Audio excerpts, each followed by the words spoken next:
Hello guys, welcome to Olare Motorogi. My name is Duncan, our videographer is Gideon. We are out again on our live safari today, and we are in the middle of the Olare Motorogi Conservancy, very close to Mahali Mzuri camp. And we're just gonna start our sofa safari. The weather is looking quite good today. It's gonna be a great sunset tonight. And so we're just gonna try to drive around and show you what is available for today. It's really pretty cool weather and it's not very windy, so we think it's gonna be really good. So I'm just gonna drive a little bit, show you what's happening here. Right in front of me got some nice a nice herd of buffaloes, and we've got some vultures on the tree just roosting, enjoying the beautiful sun going down.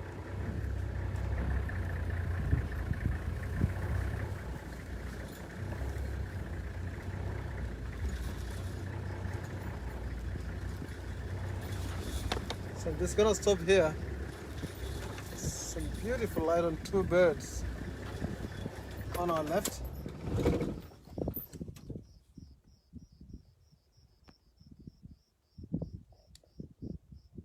That's really cool. Those are the African whiteback vultures. As you can see, they're just roosting up there.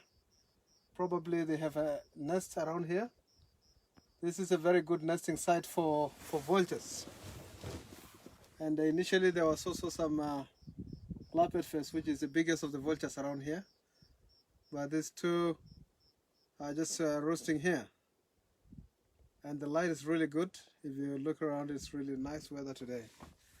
So with the migration comes these vultures, and one of them is this one. It's having a white beak, which is actually a griffon vulture. And there's a very, very close resemblance between these two, the whiteback and the griffon. So they're just roosting out here to see if they can scan the plains and see some, dead animals. They eat carcasses. And if they see any dead carcass, you'll see them circling on the sky and trying to go down to the side of the kill. But apparently nobody is, no one is dead yet here. Everybody's looking strong and fit, so the vultures are could be just another day to chill out and wait for the evening. And right in front of us we have a beautiful herd of buffaloes. This is the herd that stays along the conservancy. Most of the time you will be able to find these buffaloes down here. So they're just grazing slowly towards us.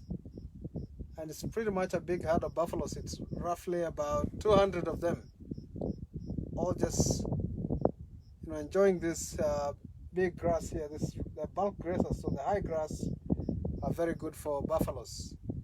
And as you can see, some of them are resting and ruminating. Others it's beginning to get a little bit, the wind is picking up, and now it's cooling down. Everybody's beginning to graze again. Probably they might end up going to the waterhole later. So we're just going to drive a little closer to them and be able to learn something from the buffaloes. It's really nice weather today. Beautiful.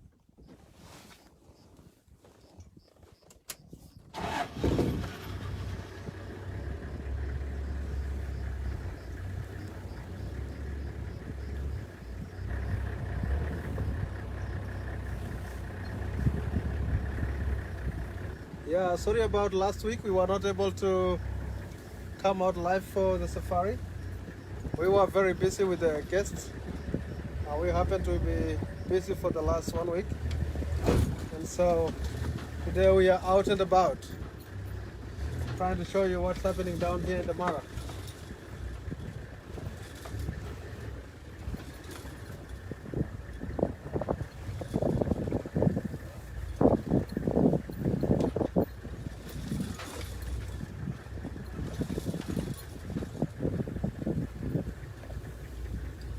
So this is our resident herd of buffaloes that stay along the valley in front of Mahali Mzuri, and they go all the way up to the airstrip area where we normally pick our guests. And so as you can see, this area still has very beautiful long grass, and because they are bulk grazers, they love this long grass.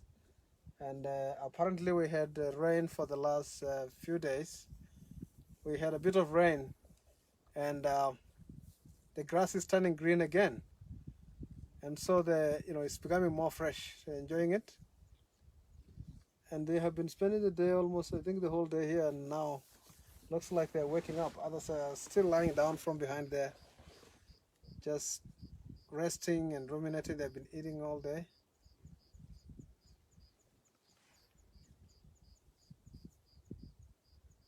It's cool to listen to the sounds of nature. You can hear some crickets in the distance.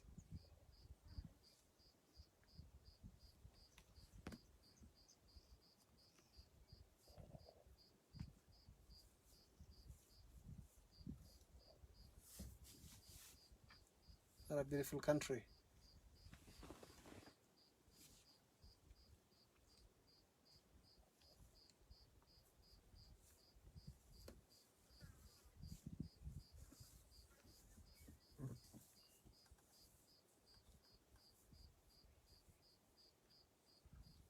Right in the middle of the herd, we can see some very, very little ones, young calves. And they're very smart. You'll find that the mothers with the little calves are all centered in the middle, just to protect the young ones from the lions. You can see them, they're right in the center. And the big bulls are just on the sides, and the old cows, those ones that are the pathfinders normally, they're all just resting, very peaceful. If you see the animals very relaxed like this, is a very good sign. There are no lions here for them. If there was a cat around this area, you will see them looking around and raising their heads up and stopping to graze and staying on point.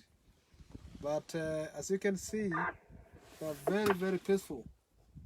Just, grazing away.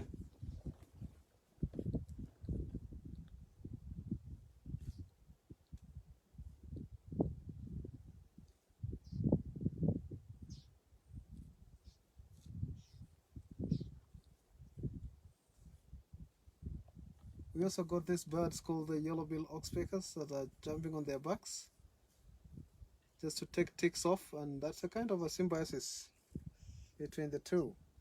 So when the birds, fly away from the buffalo will be alert and probably thinking there's something. Oh, there's a lot of them landing on that one with a young calf straight ahead of us. So those are the birds we're talking about, the yellow-billed oxpeckers.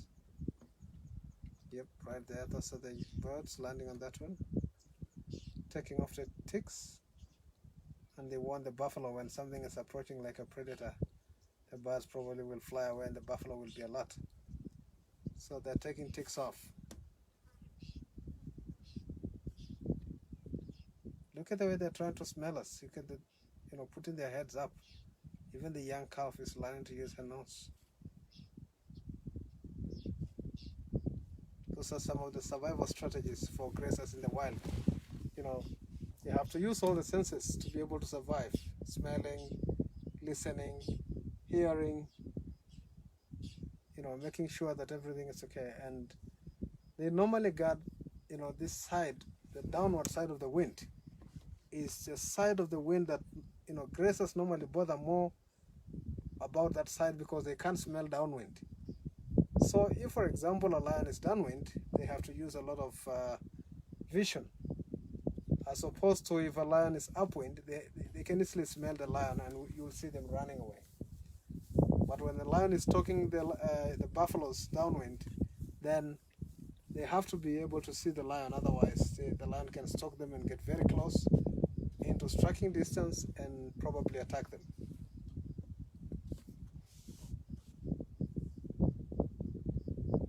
So here we have very old cows. That there's one looking at us right in front. We have old cows that have stayed in the herd for many years, and they are normally the very experienced one.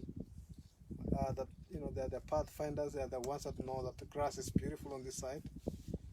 And then we have sub-adult bulls that are not yet kicked out of the herd, like further left to that old cow. That's two young bulls that their horns are beginning to calve. The big bull is seeing them not as a threat yet. They're still young. And once they start growing the big neck muscles and they start showing signs of taking over the herd, then it will be a fight between the males. But the old cows normally are the ones that lead the way to find them good watering holes, areas where to graze and spend the day. Like this area is nice and it's quite high here, and they just love the breeze up on the hill here. Just enjoy the breeze, and later on they might go down into the valley and drink water and still come back up here because of the wind. It's a little bit windy here. The wind is beginning to pick. I reckon this is probably a group of about 150 to 200 buffaloes, but we still have another bigger group that's about 300 or 400 buffaloes within the conservancy. But this one here is the one that stays normally very close to camp. So it's really our resident herd, close to Mahali Mzuri.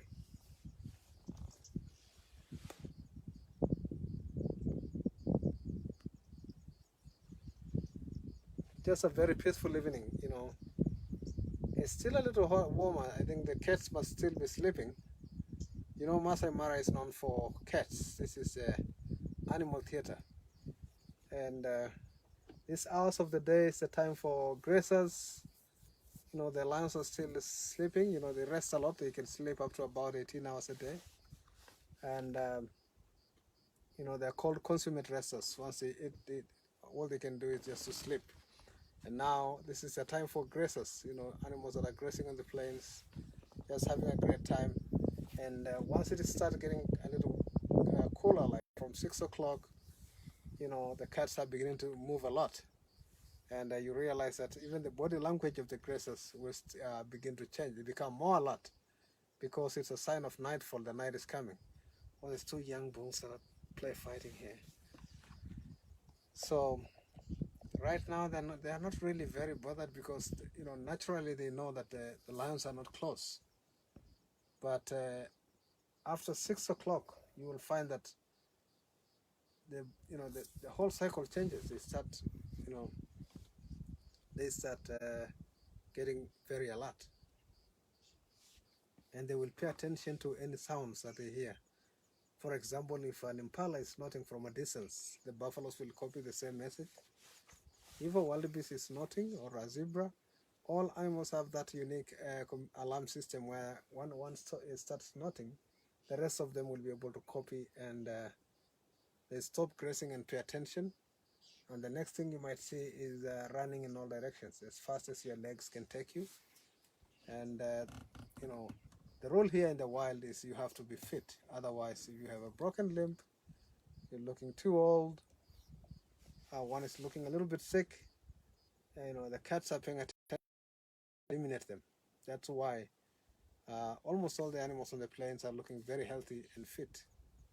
It's because the sick ones, the old ones, the broken-legged, all have been eliminated by the carnivores. The density of carnivores here in the Mara is quite high. This is where we have, the largest concentration of lions in Kenya. And, we have large clans of hyenas also. And people mistake hyenas to be scavengers, but they also make kills. I have watched a lot of kills with hyenas killing prey. They kill wildebeest, they kill young ones of gazelles, and they have a lot of endurance in running. They can run for miles. So what they do is they tire down their prey. Unlike lions and leopards and cheetahs who try to stalk them and get very close to them, what happens with the hyenas, if they pick an animal and they decide it's this one, then they will pick that single animal through the herd and out, and make sure they chase the same animal until the animal runs out of breath and just stands up there to be eaten. I have witnessed a hyena eating a wildebeest alive. So different species of cats or carnivores have different hunting strategies. Lions must stalk very close, pretty close, and they ambush their prey. They go like an army, try to circle down the animal. Cheetahs need to get into striking distance, which would be anywhere between 50 to 100 yards, and then they can sprint. That's the fastest of the animals on the land. And then leopards also use a lot of stealth.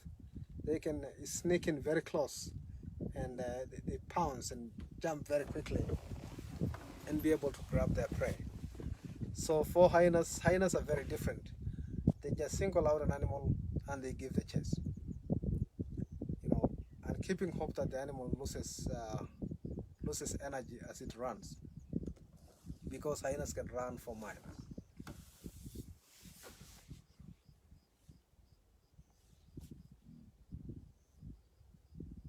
Let's get a little closer and see what's happening down there.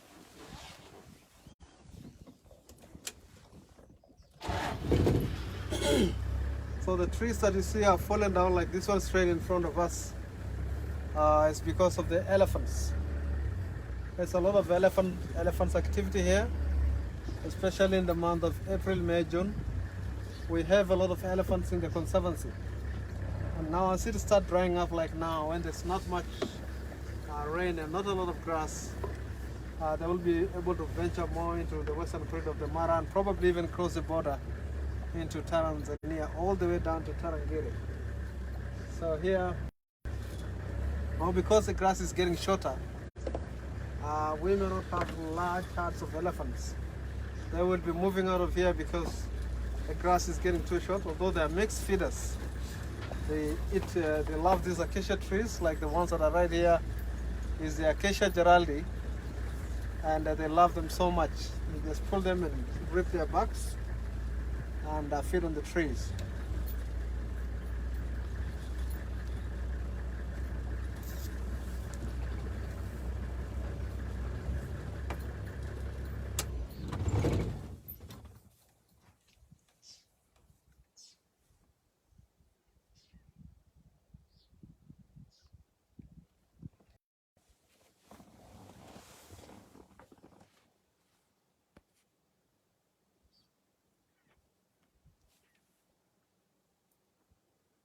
Yeah, so that female is a little bit curious. It's just jumping up a little bit.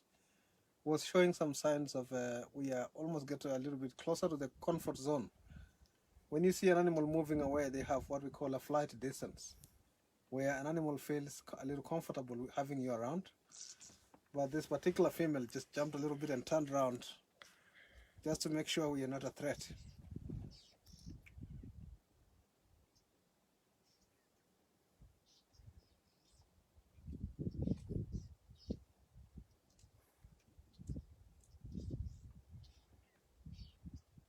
Very peaceful. Just the sound of birds. We can hear the ox pickers and the northern white-headed shrikes are here also in the company of buffaloes. So what happens also is when the buffaloes walk through the grass, they spook down a lot of insects, and birds like the cattle egret will be able to also be able to follow the herds and eat the insects as they move through the grass.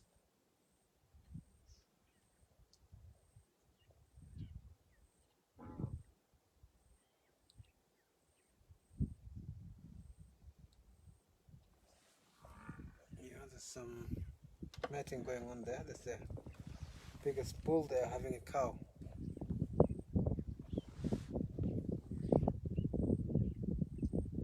That's a massive bull.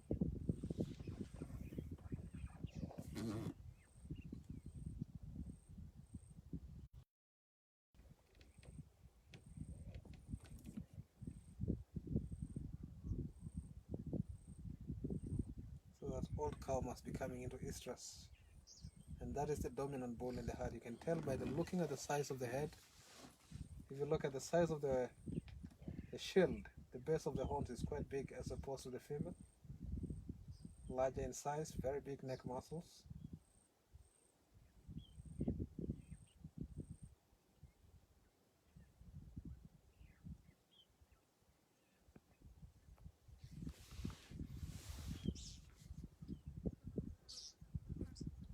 So many things are happening. Some are lying down just ruminating away, others are just breeding already. There's a lot of young ones. The bulls that are getting a little bit bigger is keeping a distance from the herd. They're beginning to tear away from the big herd. The big bull is beginning to chase them away. And as you can see, the little ones are looking very, very different. If you look at the young calves, They have this brown color, very different from the mother.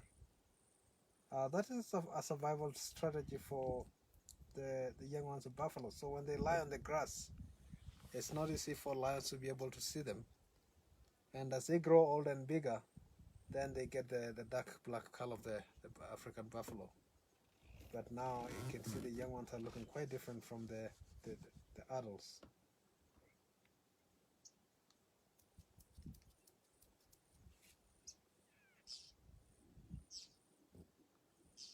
It's still nap time for cats. They're still hiding. The plains are very quiet. All we can see is these buffaloes and some bit of impala ratting there. You can hear some male impalas ratting.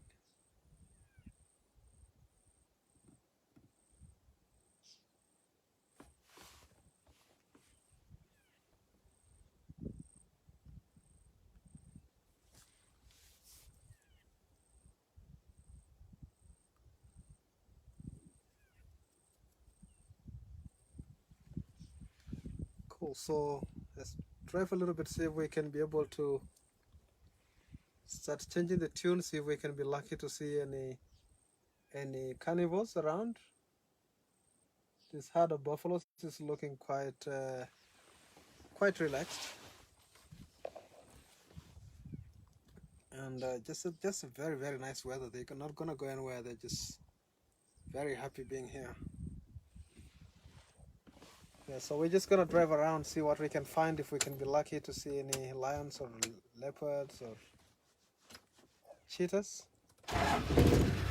or elephants or any other animals that might be close by.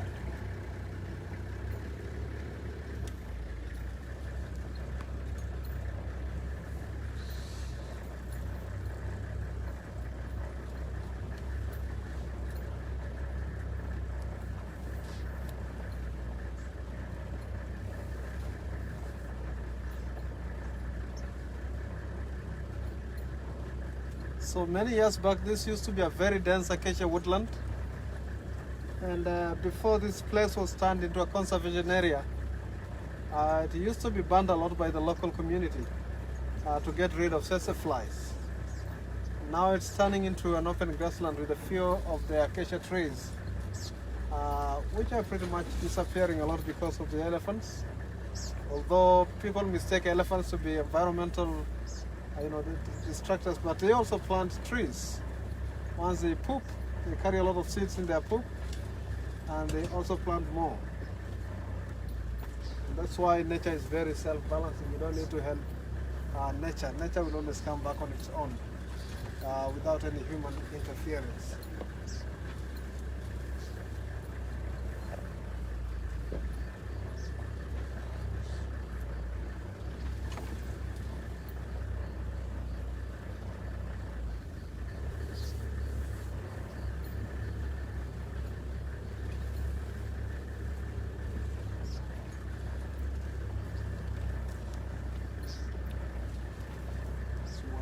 Lost at home.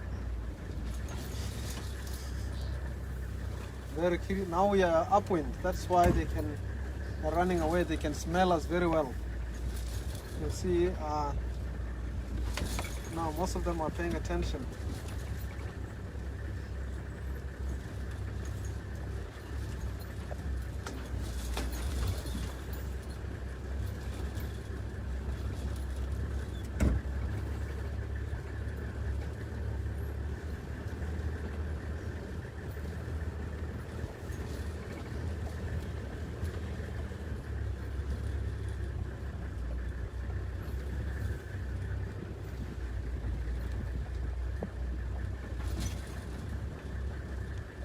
Very peaceful.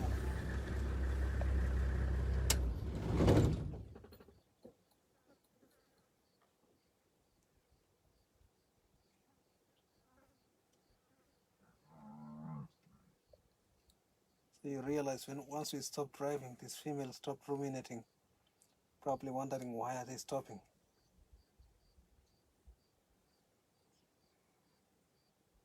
Now you can tell that there's a bit of a difference in the change of the body language, listening. They can smell us just looking. Although it's looking like it's a very confident old cow. The calf is just lying on the side.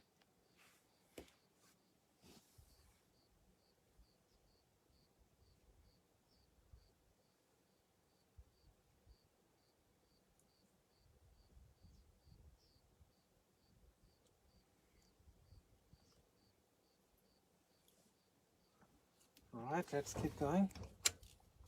We're just having a great time.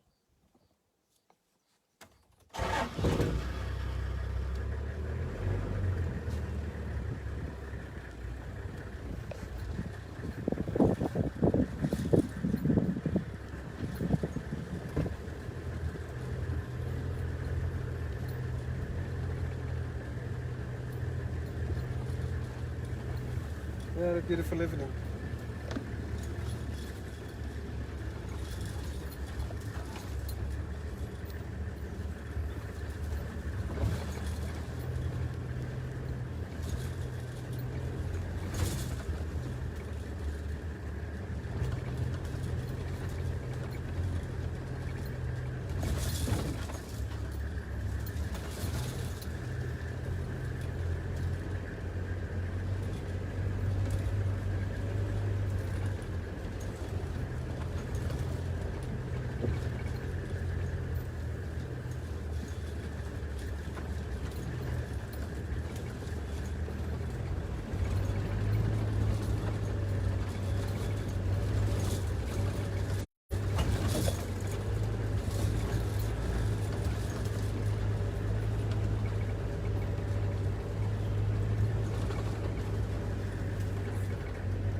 So right in front of us we have a topi.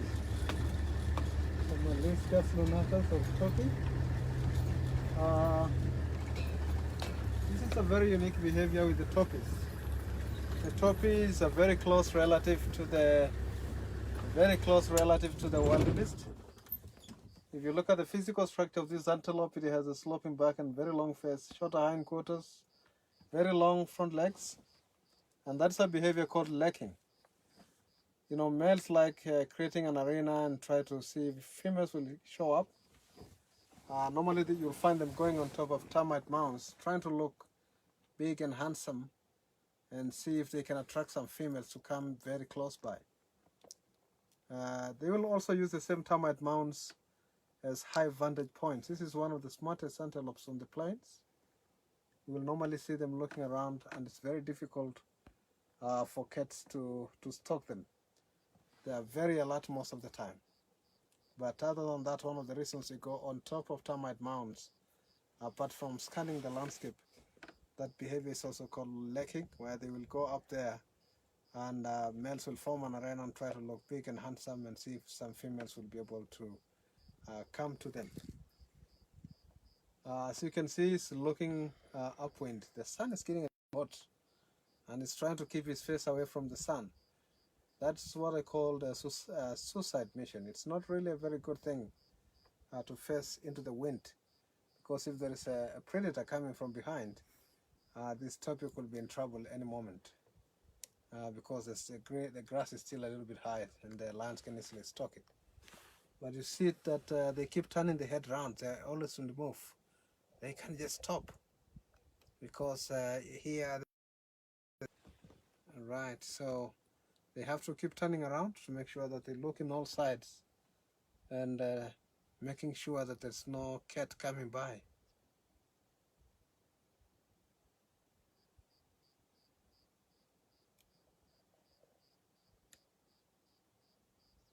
What a beauty, just chilling out here. It's nice and quiet. Just dragonflies flying around and crickets, very peaceful animals just chilling out here.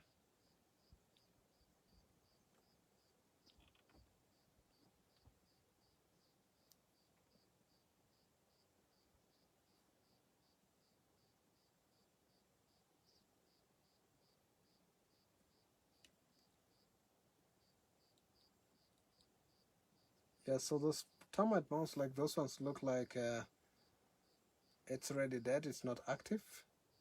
There's grass growing on the tip, and when it's not active, you know, these termite mounds tend to become homes for snakes, squirrels, you know, things like mongoose will use the termite mounds to hide. But the tortoise will also go on top of the mound to see far and try to do what we call lacking and try to attract the females to come close by. But originally it was a really big home for termites, but probably, you know, it's been taken over by the ants. We have ants called sizzling ants that really attack termite mounds.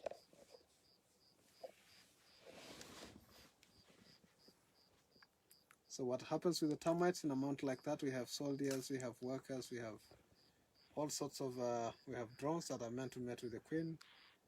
You know, the soldiers will protect the mound, the workers will bring the food to feed the queen that's underground down there laying eggs. And once you know, we also have the allets. Allets are the winged form of termites that after the rains, when the ground is soft, they will fly out and they have wings. And they will be able to, you know, move out and make new colonies elsewhere. So it's a whole government, you know, in a mound like that.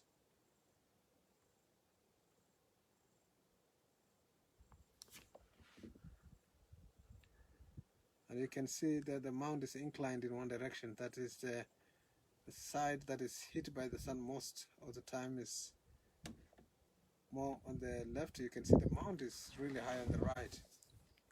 And so they keep building from the right, and that, you know, the side that's warm is the side that you know, the soil gets harder quickly, and so they keep building from the right.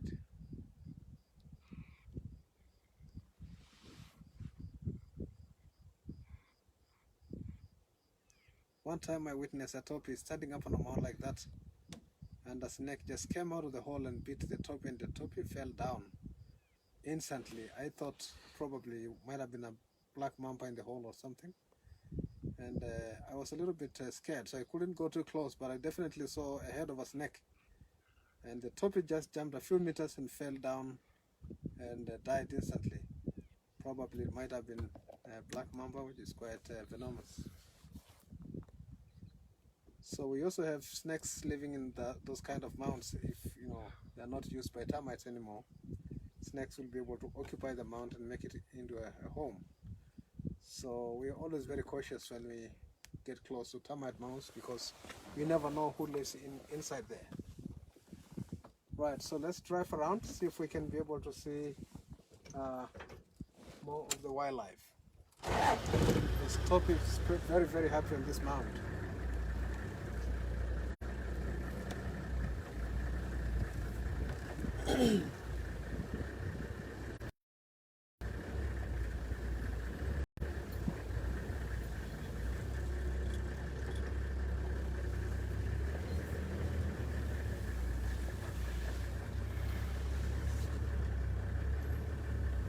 So we're just gonna try to drive into this valley because it's beginning to cool down there. See if we can be lucky to see some cats.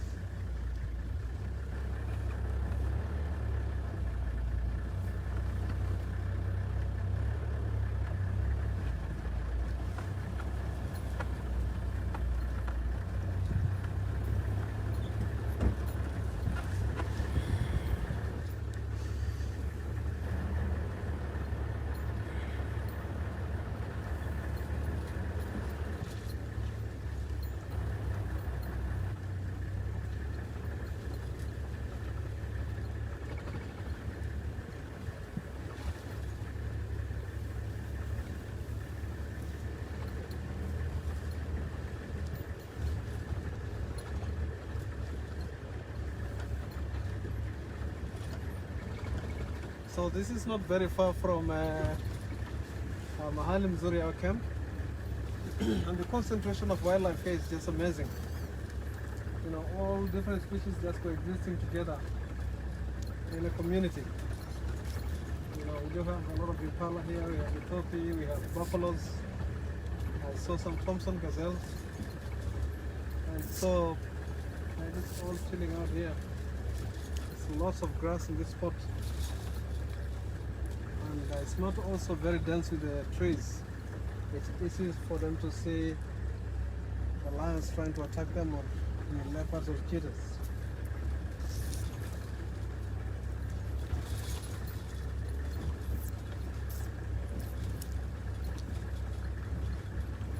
There's a beautiful bird on that tree.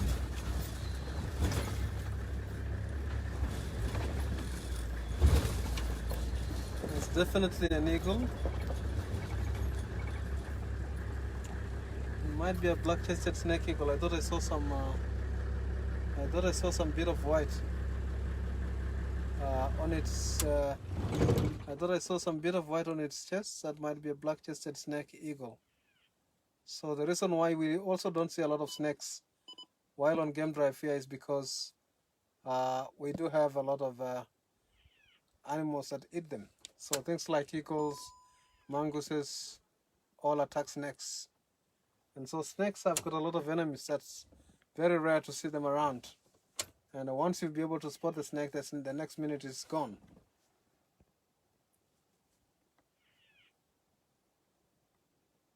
Beautiful.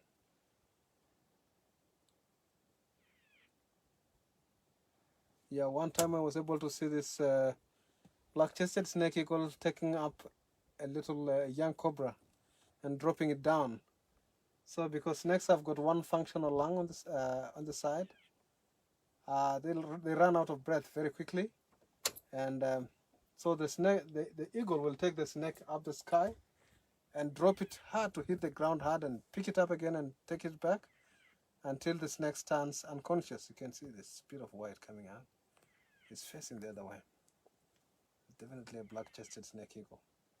So they're very, very professional snake killers as well. Cool, let's keep going, see what's available.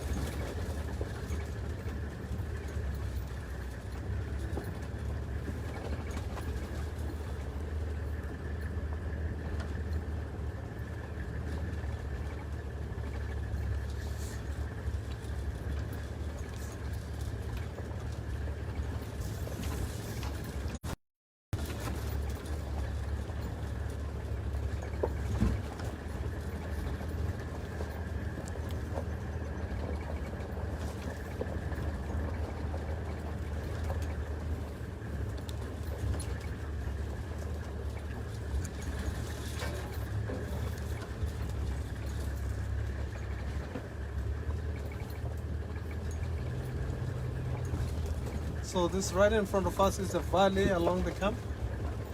I normally call it Happy Valley because it's almost evergreen throughout the year. And all the game will come down here. And as you can see right on our left, the zebras are already here in the valley. Although it's a very dangerous spot for them with the lions, because the lions can be in the high vantage areas and just come down the valley to hunt. So you see a nice dazzle of zebras to our left. Just eating the beautiful lush long grass in the valley.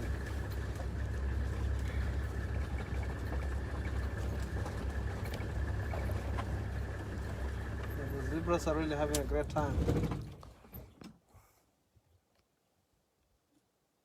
So we're just trying to scan around to see if we can be able to find the carnivores or elephants walking along the valley, or who is available here. I see one Thompson gazelle. I think he must be a male trying to keep his territory and hoping that some girls will come over here.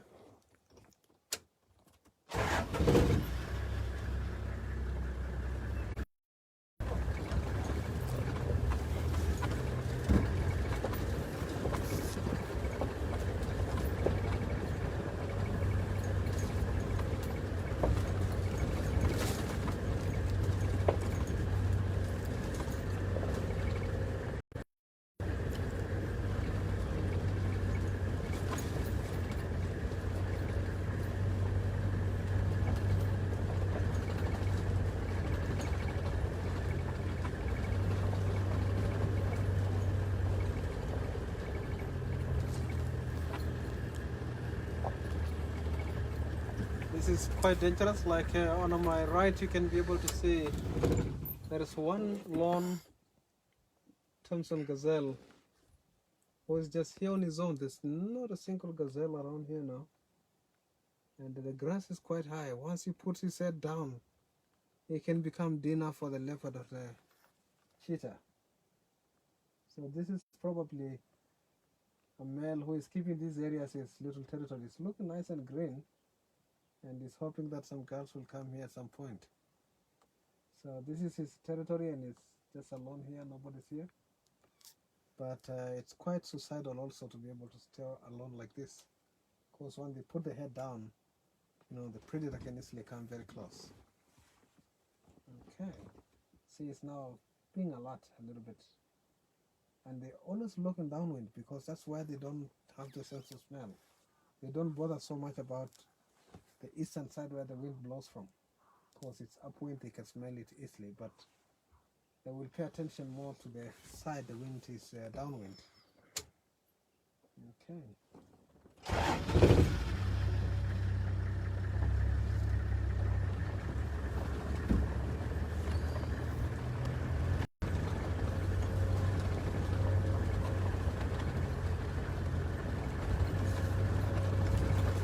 So we're just driving into the valley to see if we can be able to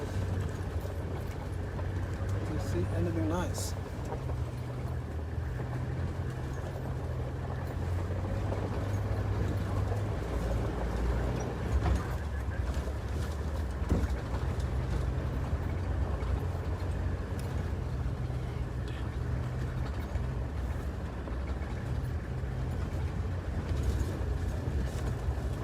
Beautiful tree right in front of us. That's an Egyptian balanite. Balanitis aegyptica. It's also called the desert date, because they have some little fruits that look like dates. That's how they got the name the desert date of the Egyptian balanite. Balanitis aegyptica.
Right, so now we're just looking around to see if we can be able to find some cats today.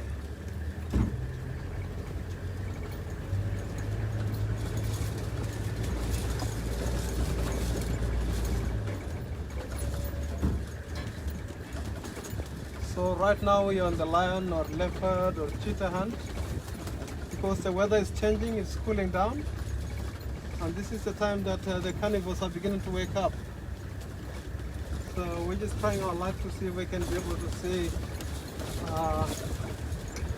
any carnivore this evening.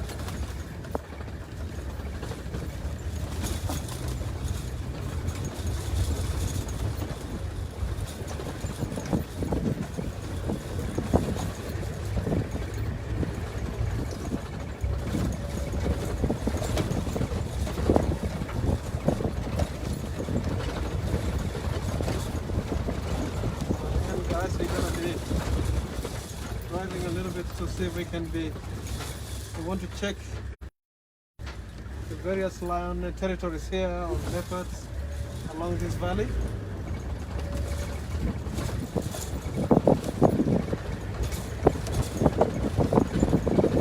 Yeah, the terrain can be a bit hard sometimes, especially the crossing points. It's really some part of the adventure.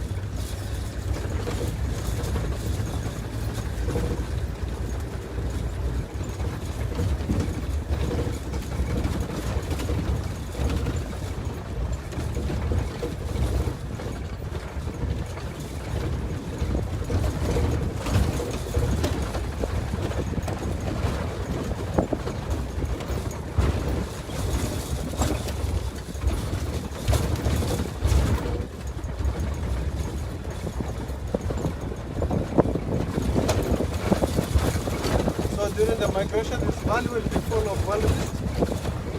Most of the time you'll find that there's a lot of zebras, wildebeest here, and it's a very good hunting spot for lions. Most of the time you'll find that the lions just come and wait along the crossing point where they cross, and they'll be able to hunt them. Right now, because I can see that the wind is picking up. Start beginning to move and checking out what's available.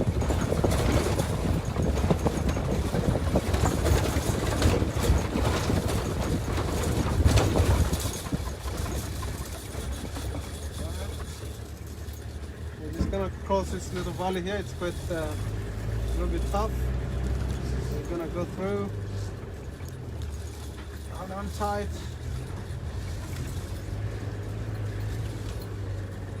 This is part of the adventure, going through these beautiful crossings.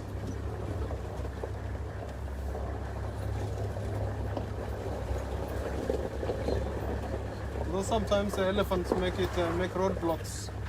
You know, just decide to stay on the crossing and you have to wait for the elephants to go. So the elephants have got right of way, all the animals have right of way. So what happens if you find a lion here, you just have to just stay there and wait for the lion to move away.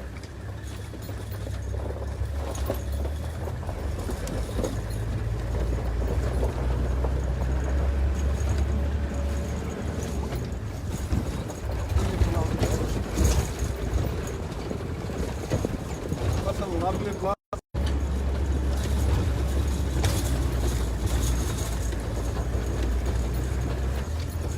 Sorry guys about the signal.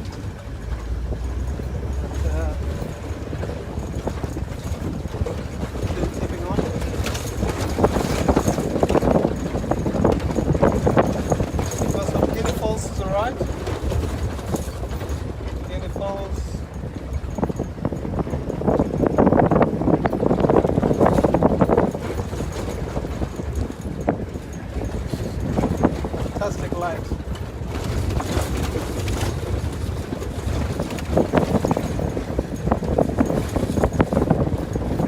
We're just cruising along to see if we can see any movement in the trees. There's any tail hanging. But if we see any animals on the point looking in one direction, that will definitely be lions or cheetahs moving around. But this valley here is the home of one of our famous leopards called Tito. And right now she has a young calf, a young female. And they control this valley a lot. And as you can see to our left, she has a lot of food. These are the impalas. This is the favorite food for the leopard. So definitely if you see these animals here, if there's a lot of impala, then you might see tail hanging in the tree. Gazelle hanging in the tree, maybe a leopard. This is a very, very good area for leopards as well.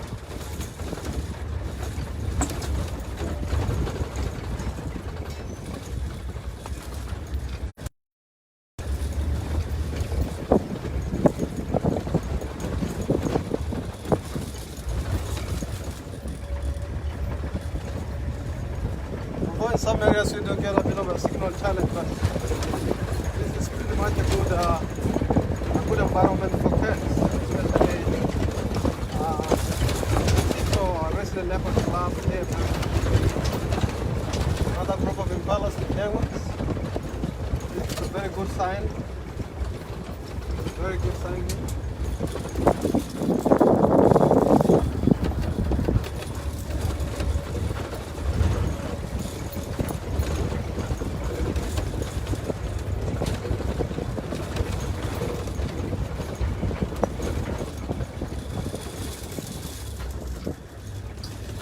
This one a honey for hens. Trying to hunt for cats.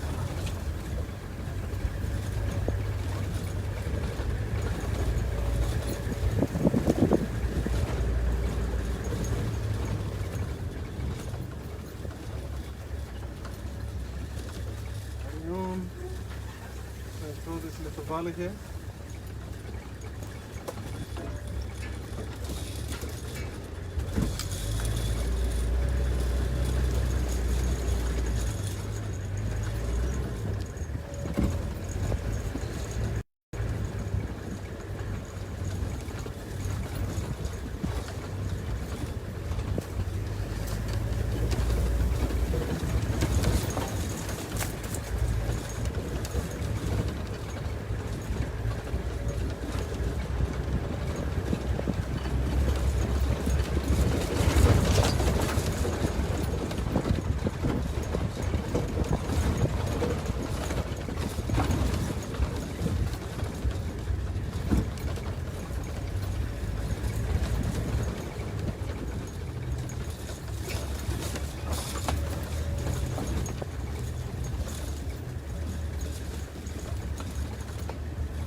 Try to look for a leopard here.